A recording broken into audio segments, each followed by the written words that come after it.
Bioseed వారికి రైతు సోదరులందరికీ నమస్కారం. బయోసీడ్ వారి యామిని చాలా సూపర్ ఉంటుంది. ఆ విత్తనం 2 సంవత్సరాలు గత సంవత్సరం పెట్టాను. 20 ఎమ్మడిది ఈ నల్లి ఉన్నా కూడా 20 క్వింటాలు తేలింది. 20 ఎమ్మడి తేలింది. మళ్ళీ ఈ సంవత్సరం కూడా అదే పెట్టాను. చాలా అద్భుతంగా ఉన్నది. దానికి ఒకటి ఏంటంటే కొమ్మలు ఎక్కువ వస్తాయి. దాన్ని మనం ఎట్టి పరిస్థితుల్లో రైతు అనేవాళ్ళు దాన్ని మొదగలే ఎన్నుకోవాలి యామిని కంపెనీని. దానికి అదే కాకుండా తాళ అనేది రాదు.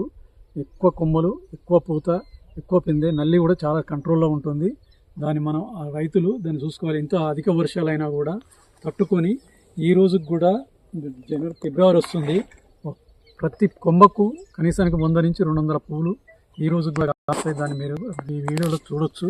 దేన్నైనా మీరు రైతులు గమనించవలసింది ఏంటంటే, మనం రైతు ఒకసారి ఎన్నుకుంటే ఆ విత్తనాన్ని మనం ఒక 3 ఏళ్ళు 4 ఏళ్ళు వదిలిపెట్టకుండా వాడుకోవాలి.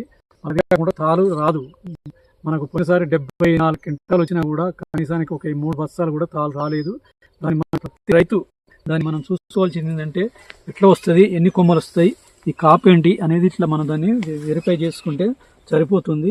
దీనికి కింది నుంచి పొడుగు నిండా కూడా ఇట్లా ఇక్కడ చూడండి, కింది నుంచి కొమ్మ నుంచి ఇట్లా కొమ్మలు వస్తాయి. కాయలు కూడా పైకెల్లా ఇది ఎంత ఉందో అంత కాయ వస్తుంది. దీన్ని మన రైతు సోదరులు గమనించగలరా. మా విలేజ్ నడివాడ, మండలం మహబాద్.